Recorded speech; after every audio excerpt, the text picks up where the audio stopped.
mendorongkan dia buat satu tindakan yang sebegitu, tak nampak. Kalau ikut forensik tu tak ada ubat yang dalam badan dia, tak ada. Dia tu clear. Jadi mana tu budak tu masih dalam keadaan siuman. Dan kalau siuman takkan seusia itu, budak itu nak mengambil satu keputusan, nak terjun, nak ni sebagainya, takkan. Mesti ada dorongan oleh benda-benda fizikal, maknanya dia diterjah, dia dihamun, dia dikejar. Kita tak tahu apa yang berlaku.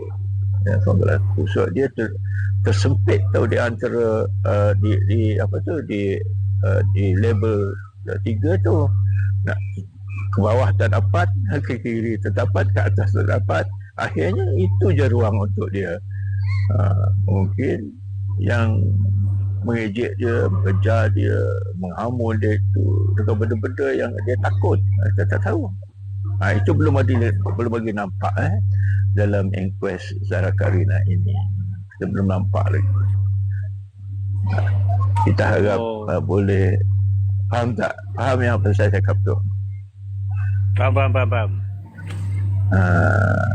Dia orang kalau misal 5 orang tu hanya dituduh 507C, maknanya mereka mengejek je.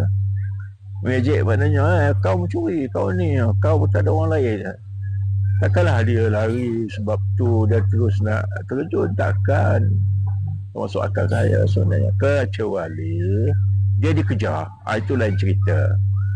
Sambil dia mengejek tu, sambil mengejar dengan benda-benda yang boleh dia rasa membahayakan diri dia, apa jalan yang terbaik untuk dia adalah untuk menyelamatkan diri.